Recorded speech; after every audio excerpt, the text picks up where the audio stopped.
नमस्कार दोस्तों, हिंदी कहानी 2.0 चैनल में आप सभी लोगों का एक बार फिर से स्वागत है। तो दोस्तों, आज हम कहानियों की अगली कड़ी में अमरकांत जी द्वारा लिखित कहानी एक थी गौरा को सुनते हैं। लेकिन उससे पहले आप सभी लोगों से एक विनम्र अनुरोध है कि अगर चैनल पर नए हैं तो चैनल को सब्सक्राइब ज़रूर कीजिएगा। कहानी अच्छी लगे तो लाइक शेयर कमेंट ज़रूर कीजिएगा। तो चलिए शुरू करते हैं कहानी एक थी गौरा। लंबे कद और डबलंग चेहरे वाला चाचा राम शरण के लाख विरोध के बावजूद आंसू का विवाह वही हुआ। उन्होंने तो बहुत पहले ही ऐलान कर दिया था कि लड़की बड़ी बेहया है। आंसू एक व्यवहार कुशल आदर्शवादी नौजवान है जिस पर मार्क्स और गांधी दोनों का गहरा प्रभाव है। वह स्वभाव से शर्मीला या संकोची भी है। वह संकुचित विशेष रूप से इसलिए भी था कि सुहाग रात का वह कच्छ फिल्मों में दिखाए जाने वाले दृश्य के विपरीत एक छोटी अंधेरी कोठरी में था जिसमें एक मामूली जंगला था और मच्छरों की भिन भिन के बीच मोटे मोटे चूहे दौड़ लगा रहे थे। लेकिन आंसू की समस्या इस तरह दूर हुई कि उसके अंदर पहुंचते ही गौरा नाम की दुल्हन ने घूंघट उठाकर कहा, लीजिए मैं आ गई। आप जहाँ रहते हैं मैं वहीं पहुँच जाती।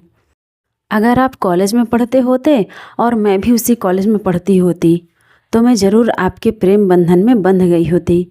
अगर आप इंग्लैंड में पैदा होते तो मैं भी वहाँ ज़रूर किसी न किसी तरह पहुँच जाती। मेरा जन्म तो आपके लिए ही हुआ है।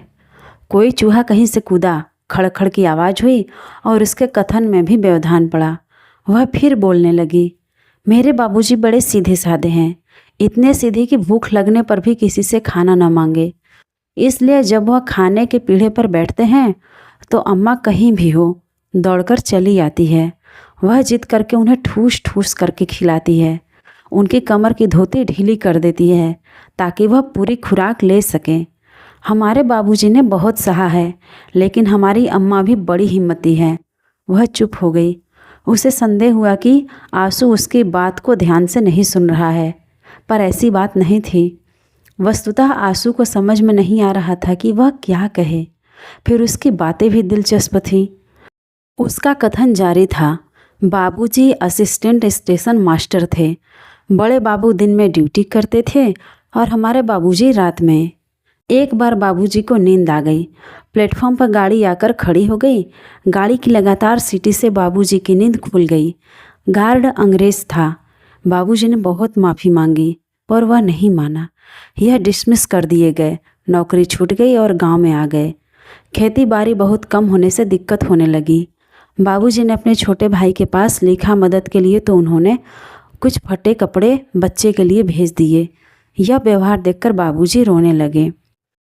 इतना कहकर वह अंधेरे में देखने लगी। आंसू भी उसे आंखें फाड़कर देख रहा था। यह क्या कह रही हैं और क्यों? क्या यह दुख कष्ट बयान करने का मौका है? न शर्म और संकोच, लगातार बोले जा रही है। उसने आगे कहना शुरू किया, लेकिन मैंने बताया था ना, मेरी माँ बड़ी हिम्मती थी। एक दिन वह भैया लोगों को लेकर सबसे बड़े अफसर के यहाँ पहुँच गई। भैया लोग छोटे थे। वह उस समय गई जब अफसर की अंग्रेज औरत बाहर बरामदे में बैठी थी। अम्मा का विश्वास था कि औरत ही औरत का दर्द समझ सकती है। अफसर की औरत मना करती रही, कुत्ते भी दौड़ाए, पर अम्मा नहीं मानी और दुखड़ा सुनाया। अंग्रेज अफसर की पत्नी ने ध्यान से सब कुछ सुना, फिर बोली, जाओ हो जाएगा। अम्मा गांव चली गई। कुछ दिन बाद बाबूजी को नौकरी पर बहाल होने का तार भी मिल गया। तार मिलते ही बाबूजी नौकरी ज्वाइन करने के लिए चल पड़े। पानी पड़ रहा था पर वह नहीं माने। बारिश में भीगते ही स्टेशन के लिए चल पड़े। उनकी रुहेलखंड रेलवे में नियुक्ति हो गई। बनबसा, बरेली, हल्द्वानी, काठगोदाम, लाल कुआं, हम लोग कई बार पहाड़ों पर पैदल ही चढ़कर गए हैं। भीमताल की चढ़ाई, राजा झिंद की कोठी, उधर के स्टेशन क्वार्टरों की ऊंची ऊंची दीवारें। शेर, बाघ, जंगली जानवरों का हमेशा खतरा रहता है। एक बार हम लोग जाड़े में आग ताप रहे थे तो एक बाघ ने हमला किया, लेकिन आग की वजह से हम लोग बाल बाल बच गए। वह इस पार से उस पार कूदकर भाग गया। वह रुककर आंसू को देखने लगी, फिर बोली, मैं तभी से बोले जा रही हूँ, आप भी कुछ कहिए। आंसू सकपका गया। फिर धीमे से संकोच पूर्वक बोला, मेरे पास कहने को कुछ खास नहीं है। हाँ, मैं लेखक बनना चाहता हूँ। मैं लोगों के दुख दर्द की कहानी लिखना चाहता हूँ, लेकिन मेरे अंदर आत्मविश्वास की कमी है। पता नहीं मैं लिख पाऊँगा कि नहीं। क्यों नहीं लिख पाएंगे? ज़रूर लिखेंगे। मेरी वजह से आपके काम में कोई रुकावट न होगी। मुझसे भी जो भी मदद होगी मैं ज़रूर करूँगी। आप निश्चिंत रहिए। मेरे भैया ने कहा है कि तुम्हें अपने पति की हर मदद करनी होगी, जिससे वह अपने रास्ते पर आगे बढ़ सके। मुझे अपने लिए कुछ नहीं चाहिए।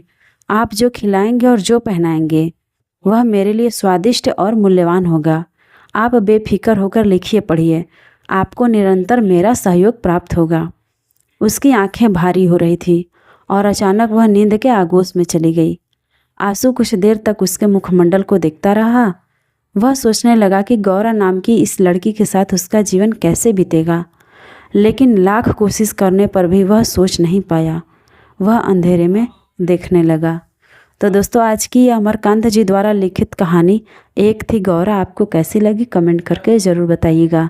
और अगर चैनल पर नए हैं तो चैनल को सब्सक्राइब ज़रूर कीजिएगा और अपने दोस्तों को भी शेयर कीजिएगा।